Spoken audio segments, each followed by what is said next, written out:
Two police officers stood on my doorstep on a Wednesday afternoon, and my first thought was, this is it.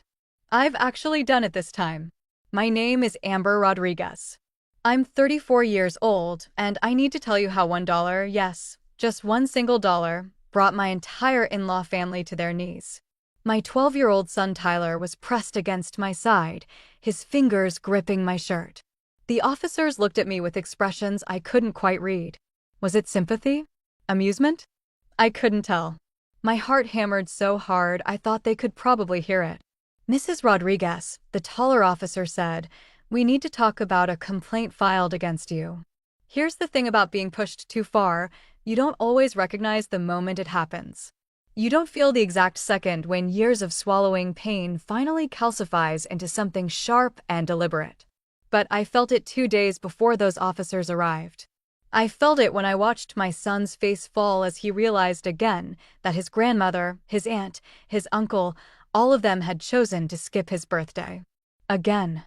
Have you ever watched someone you love realize they're not wanted? Have you ever seen a child try to hide disappointment so deep it changes the shape of their eyes? Has something like this happened in your own family, that moment when you realize some people will never value what matters most to you? Because here's what nobody tells you about family cruelty, it's the consistency that destroys you. One missed birthday is an accident. 12 years of them is a choice. So I made a choice too. I sent each of them exactly $1. One single dollar. What happened next cost them their reputations, their positions, and their precious public image. And it cost me exactly $3. Before we get into how brilliantly this unfolded, smash that subscribe button. You won't believe where this goes. Drop a comment telling me where you're watching from. Let me take you back to where this really started. I met Marcus Rodriguez at a community college fundraiser 12 years ago. He was everything I thought I wanted: charming, educated, successful. His family had money, the kind that came with a hyphenated last name before his mother married, the kind that opened doors I didn't even know existed. I came from a different world. My parents were immigrants who worked double shifts to send me to state school. I graduated with honors and a mountain of debt. I was proud of where I came from, but Marcus's mother Patricia made it clear from our first meeting that my background was insufficient. She never said it outright. She didn't have to. It was in the way she corrected my pronunciation of certain wines. The way she'd pause before introducing me to her friends, as if calculating how to explain me. The subtle comments about Marcus marrying down that she disguised as jokes. When Tyler was born 3 weeks early, tiny but healthy, I thought everything would change. A grandchild changes people, right? Makes them softer. Makes them see what actually matters. Patricia visited the hospital once. 20 minutes. She held Tyler for maybe 5 of them, her Chanel suit carefully positioned so he wouldn't drool on it. She left for a charity luncheon before the nurses even brought my meal tray. Marcus's sister Caroline sent a card. Generic. The kind you grab at CVS without reading. His brother Robert didn't acknowledge Tyler's birth at all. Meanwhile, Caroline's kids, Brittany and Mason, were treated like royalty from the moment they entered the world. The family group chat exploded with photos. Patricia rearranged her entire schedule around their needs. She attended every soccer game, every dance recital, every school assembly. Tyler's first birthday? Patricia had a spa weekend booked. Months in advance, she said, though I'd sent the invitation 8 weeks prior. Caroline claimed the kids had activities. Robert was swamped at work. We celebrated in our apartment with my parents and a grocery store cake. When Tyler was 5, he had his first piano recital. He'd practiced for weeks, his small fingers stumbling over the keys until the melody finally came together. The recital hall had rows of seats filled with beaming grandparents, aunts, uncles, siblings. Tyler kept turning his head during his performance, looking for familiar faces that weren't there. Marcus and I sat alone in a sea of extended families. At 7, Tyler won first place at his school science fair with a project on renewable energy. He'd worked on it for months, testing different solar panel configurations with an intensity that amazed his teachers. The gymnasium buzzed with proud relatives congratulating their young scientists. Patricia was at Mason's lacrosse game. Caroline was helping Brittany prepare for a dance competition. Robert couldn't make it again. The family group chat told a different story than the one we lived. It exploded daily with photos of Brittany's ballet achievements and Mason's athletic trophies. Congratulations poured in. Patricia posted long comments about how proud she was to have such accomplished grandchildren. Tyler's name appeared in that chat maybe 3 times a year, usually on major holidays. Always generic, "Happy birthday, Tyler," with no photo, no excitement, no indication that they actually remembered what day it was without the calendar reminder. Tyler noticed. Of course he noticed. At 7, he asked me why Grandma Patricia always had time for Brittany and Mason, but never for him. I fumbled through some excuse about busy schedules and different circumstances, hating every word that came out of my mouth. Hating that I was making excuses for people who didn't deserve protection. At 9, he stopped asking. That silence was worse than any question. It meant he'd accepted their rejection as truth. As something deserved. As normal. I watched my bright, sensitive, incredible son learn that he wasn't worth showing up for. I watched him shrink himself to fit their indifference. I watched him stop expecting anything because disappointment hurts less when you see it coming. And I did nothing. I stayed quiet. I kept the peace.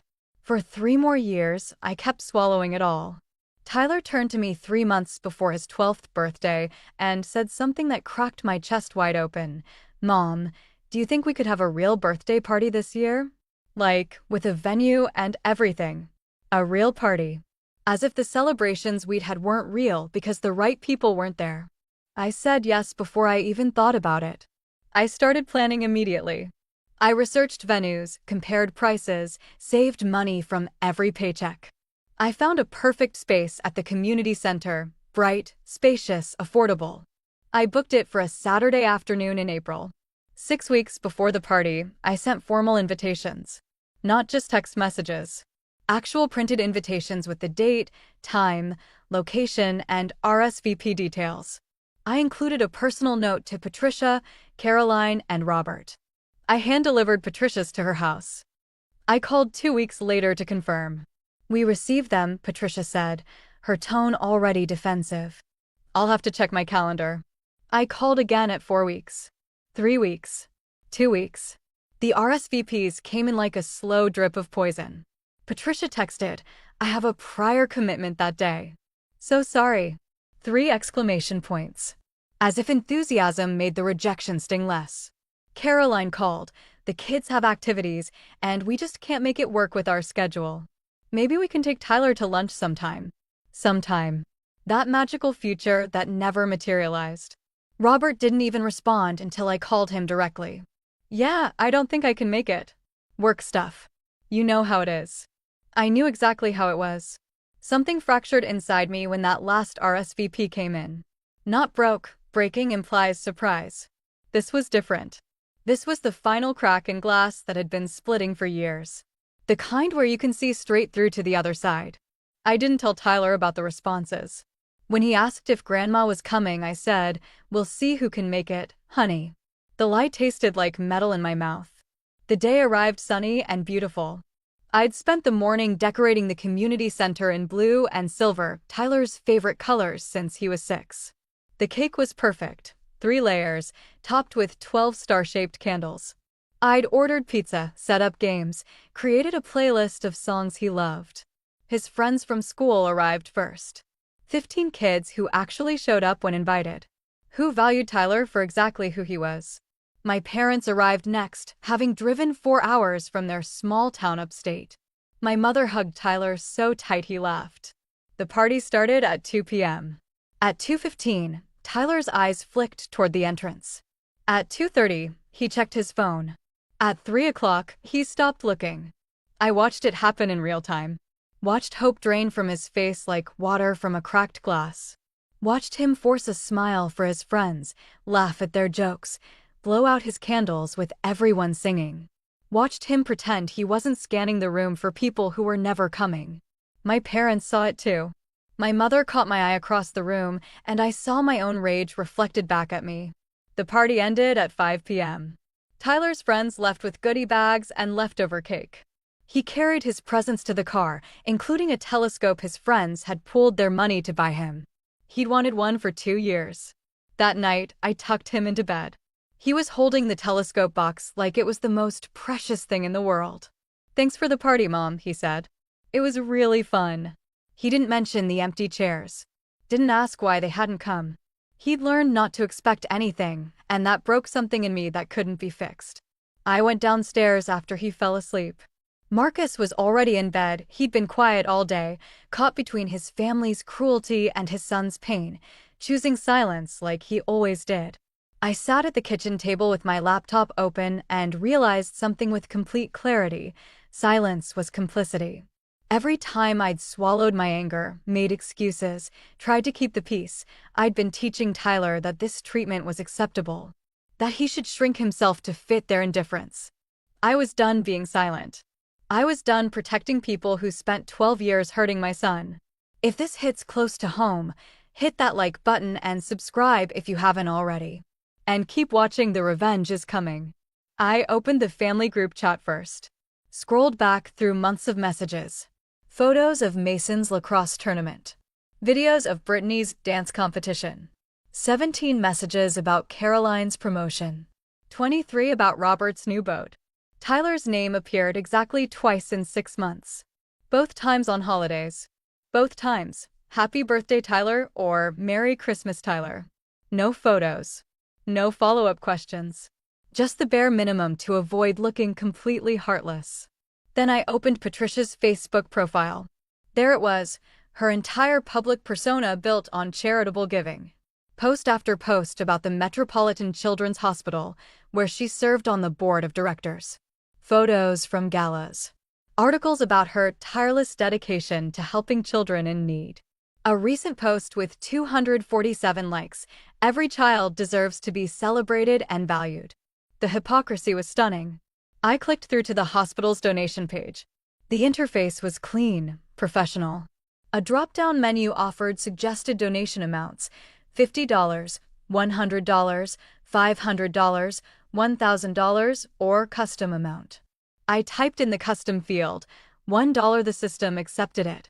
Minimum donation, $1. I filled in the dedication field, in honor of Patricia Chin Rodriguez.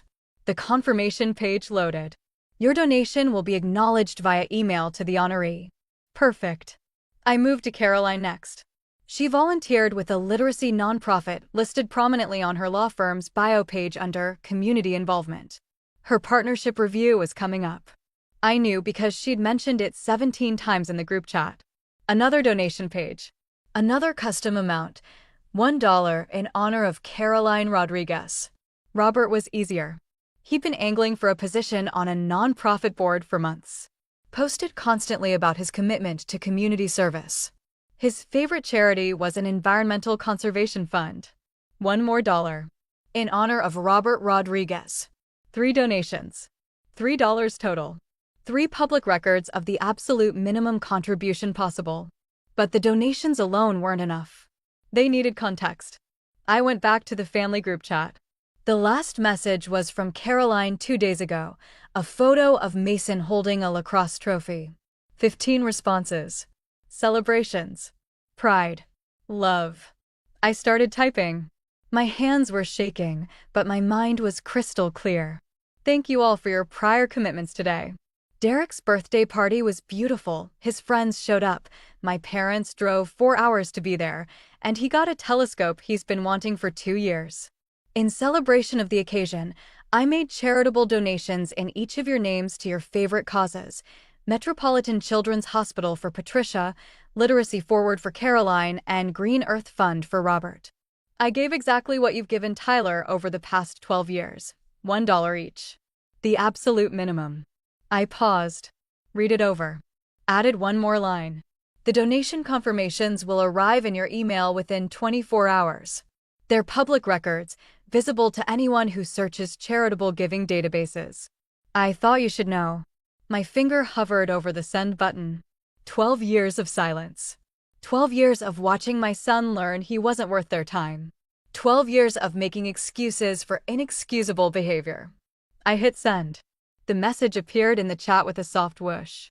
Three dots appeared immediately. Someone was typing. Then they disappeared. Then appeared again. I closed my laptop. I didn't know that Patricia had a board meeting Monday morning. Didn't know that Caroline's partnership committee was reviewing her community involvement this week. Didn't know that Robert's nonprofit board conducted background checks on charitable giving patterns. I didn't know that $1 donations to major charities triggered automated thank you emails highlighting suggested donation amounts, creating a stark contrast. I didn't know the platforms would show exactly how far below standard giving levels these contributions fell. All I knew was that I'd told the truth. Publicly. Permanently. I went to bed that night and slept better than I had in years. Saturday morning, I woke up feeling lighter than I had in months. Tyler came downstairs with his telescope, already planning when we could go stargazing. He seemed different too, like some invisible weight had lifted. "Mom," he said over breakfast, "did something happen?" "What do you mean?" "You seem—" "I don't know. Happier." I smiled. "Maybe I am." What I didn't know was that my message had already started a chain reaction I couldn't have anticipated. Patricia's phone buzzed with the donation confirmation at 8:47 p.m. Friday night. She was at a dinner party with other hospital board members. The email came through while she was mid-sentence, talking about a major donor cultivation strategy. "One moment," she'd said, glancing at her phone. Then her face went pale. The email was professional, gracious even. "Thank you for your generous contribution of $1 to Metropolitan Children's Hospital, donated in your honor by Amber Rodriguez." Below that, helpful suggestions. "Most donors at your leadership level contribute $1,000 to $5,000 annually. Would you like to increase your impact?" Her leadership level. The contrast was devastating. One of her fellow board members leaned over. "Everything all right, Patricia?" She'd forced a smile and put her phone away. But the damage was already recording itself in public databases. Caroline's email arrived Saturday morning while she was reviewing files for her partnership presentation. Her law firm prided itself on community involvement. Every partner candidate's charitable giving was part of the evaluation, a measure of commitment to social responsibility. $1 to Literacy Forward. The thank you note was almost cheerful. Every dollar counts. While this contribution helps, consider joining our monthly giving circle with donations starting at $25 per month to create lasting change. Her stomach dropped. The partnership committee had access to public donation records. They would see this. They would ask questions. Robert's confirmation came Sunday afternoon. He'd been preparing for his interview with the Green Earth Fund Board, a prestigious position that would open doors in environmental policy circles. The vetting process was thorough. They examined candidates' personal commitment to conservation causes through years of giving history. His donation record would now show $1. Current year. No history of prior giving. But none of them knew the worst part yet. Marcus's cousin Luis had seen the group chat message. He'd screenshot it and sent it to his wife with the caption, "Family drama is getting wild." She'd shown her sister, who'd shown her book club. By Sunday evening, the screenshot had traveled through 3 different social circles connected to Patricia's charity network. People started talking. Monday morning, Patricia walked into her board meeting to strange looks. The hospital's development director pulled her aside before the session started. "Patricia, we received an unusual donation Friday night. $1. In your honor. Our system flagged it because, well, it's significantly below typical tribute gift amounts. Is everything all right?" She'd stammered something about a family misunderstanding. But the questions had been asked. The flag had been raised. Caroline's partnership meeting was scheduled for Tuesday. She spent Monday night trying to figure out how to explain the donation without explaining why her sister-in-law had made it. Robert's board interview was Wednesday morning. He'd received a call Tuesday afternoon asking about his recent charitable contribution and whether it reflected his current capacity for philanthropic engagement. I knew none of this. I spent the weekend watching Tyler use his telescope, eating meals with my family, feeling, for the first time in years, like I'd done exactly the right thing. Tuesday passed quietly. Tyler went to school. I went to work. Marcus was distant but not hostile, processing, maybe. Wednesday morning started normal. I made breakfast. Drove Tyler to school. Came home to catch up on emails. Then I heard the car doors slam outside. I looked through the window and saw the patrol car parked at my curb. 2 officers getting out, checking the address, walking toward my front door. My heart stopped. What had I done? Was sending those donations illegal? Harassment? Had Patricia found some way to twist this into a crime? Tyler was home from school with a stomach bug. He appeared beside me in the hallway, his face pale. Mom? Why are the police here? I don't know, baby. Stay behind me. The doorbell rang. I opened it with my hands shaking, Tyler's fingers gripping my shirt. The officers were young, mid-30s maybe. The taller one had kind eyes. The shorter one looked tired. Mrs. Amber Rodriguez, the taller officer asked. Yes. I'm Officer Chin. This is Officer Morrison. We need to speak with you about a complaint filed against you by Patricia Chin Rodriguez. May we come in? My throat closed. Am I being arrested? Officer Chen's expression shifted, something almost like amusement. No, ma'am. Nothing like that. May we sit down? We moved to the living room. Tyler sat pressed against me on the couch. The officers took the chairs across from us. Officer Morrison pulled out a notebook. Mrs. Rodriguez, Patricia Chin Rodriguez filed a harassment complaint Monday morning, claiming you made unwanted contact and attempted to damage her reputation through malicious charitable donations. There it was. She'd actually called the police on me. The donations were legal, I said quickly. I didn't threaten her. Officer Chin held up his hand. Ma'am, we know. We reviewed everything. The donations, the group chat messages, the context. He paused. I have to say, what you did was clever. I blinked. What? We investigated the complaint thoroughly, Officer Morrison said. Which meant we looked at those donation confirmations. Saw the amounts. Saw the thank you emails from the charities suggesting significantly higher contribution levels. Read the group chat history. Officer Chin leaned forward. Mrs. Rodriguez, I have kids too. When we saw those messages, years of missed birthdays, the contrast with how the other grandchildren were treated, well, let's just say we understood exactly what you were doing. So, I'm not in trouble. No, ma'am. The donations were completely legal. The message wasn't threatening. You stated facts. Officer Morrison almost smiled. Patricia's complaint was dismissed within an hour. But here's the thing, filing that complaint? That's where things got interesting for her. What do you mean? Officer Chin pulled out his phone, scrolled through notes. When she filed the harassment claim, it triggered a case number. Public record. That led to questions from the hospital board. They wanted to know why a board member was involved in a police complaint related to charitable giving. When they looked into it, they found the $1 donation. Asked her about it directly. The board meeting Monday, Officer Morrison continued, did not go well for her. They've asked her to step down from her position temporarily while they review the situation. My mouth fell open. Caroline Rodriguez's law firm also became aware of the situation, Officer Chin said. Apparently someone on the partnership committee saw the donation record and had questions about her community involvement. Her partnership decision has been delayed pending further review. And Robert Rodriguez, Officer Morrison added, his board appointment was withdrawn yesterday. The organization cited concerns about authentic commitment to the cause. I couldn't speak. Couldn't process what I was hearing. Here's what happened, Officer Chin said. Patricia tried to punish you by filing a false complaint.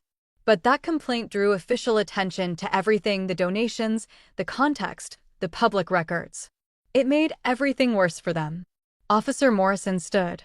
We came here to close the case officially and let you know you did nothing wrong. Legally or otherwise, in my opinion. Officer Chin stood too. For what it's worth, Mrs. Rodriguez. Your son is lucky to have you. They walked to the door. Before leaving, Officer Chin turned back. Oh, and the group chat screenshot? It's been shared pretty widely in certain social circles. I'd say your message got delivered. Are you loving this? Drop a like, subscribe for more stories like this, and comment what you would have done. After the officers left, I sat on the couch in stunned silence. Tyler looked at me with wide eyes. Mom, what just happened? Justice, baby. That's what happened. My phone started buzzing. Marcus was calling. I let it ring once, twice, then answered. Amber, my mother just called me.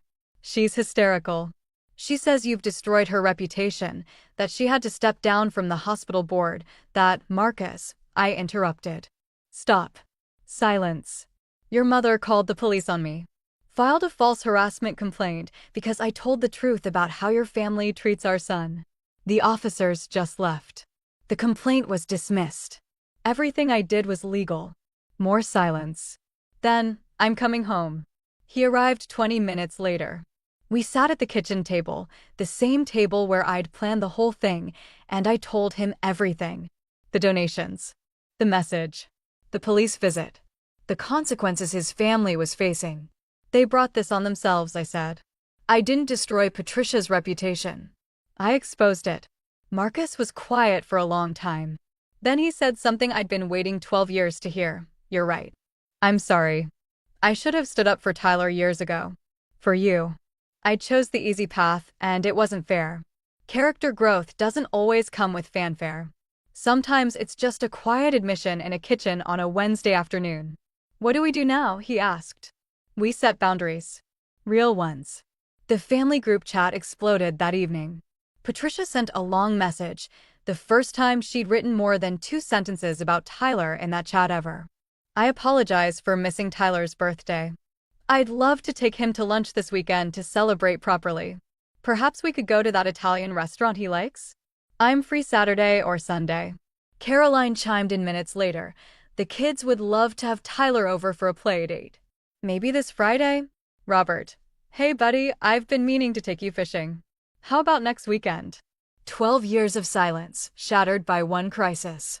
I showed the messages to Marcus. What do you think? I think they're panicking, he said.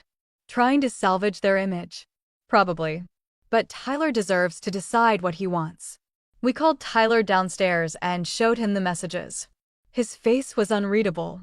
Do you want to see them? I asked. He thought about it. Maybe Grandma. For lunch. But just us, me, you, and Dad. I don't want them acting nice just because they got in trouble. Smart kid. We accepted Patricia's invitation. Declined the others. I wrote back, Tyler would like to have lunch with you on Saturday. Just the 4 of us. We'll meet you at Romano's at noon. The lunch was awkward but civil.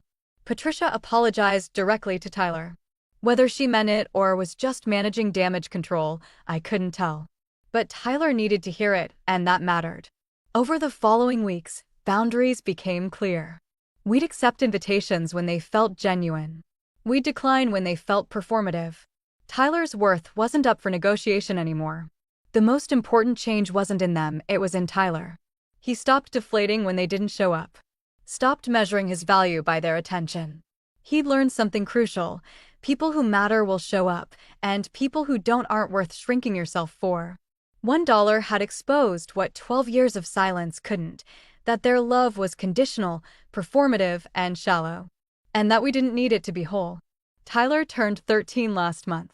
We had a small party, just his closest friends, my parents, and Marcus. Patricia sent a card and a gift. She didn't attend, but for once, her absence didn't leave a wound. Because here's what I learned. Standing up for yourself and the people you love isn't cruel. It's necessary. For 12 years, I stayed silent because I thought keeping the peace was more important than demanding respect. I thought protecting Marcus's relationship with his family mattered more than protecting Tyler from their rejection. I thought making waves would only make things worse. I was wrong. Silence doesn't keep peace, it just lets cruelty continue unchallenged. Every time I made excuses for Patricia, every time I told Tyler that maybe next time they'd show up, I was teaching him that he should accept less than he deserved. That his worth was negotiable. That $1 donation wasn't petty. It was truth in its purest form. I gave them exactly what they'd given Tyler, the absolute minimum. And when they tried to punish me for exposing their hypocrisy, they only proved my point more dramatically than I ever could have. The real power wasn't in the money. It was in refusing to be silent anymore. My marriage is stronger now. Marcus and I are partners in a way we weren't before. Tyler is thriving, not because his grandmother suddenly loves him properly, but because he knows his value isn't determined by people who refuse to see it. Sometimes the smallest actions create the biggest impact. $3 exposed years of cruelty. One message shattered years of pretense. And the choice to stop being silent changed everything. If you're watching this and recognizing yourself in Tyler's story, if you've been invisible to people who should cherish you, know this: you don't have to accept it. You don't have to stay quiet. You don't have to make excuses for people who choose not to show up. Sometimes love requires boundaries. Sometimes family requires honesty. And sometimes the most powerful thing you can do is stop protecting people from the consequences of their own choices. If my story resonated with you, subscribe and turn on notifications. We share real revenge stories that teach real lessons. Comment below. What would you have done? And don't forget to tell me where you're watching from. See you in the next one.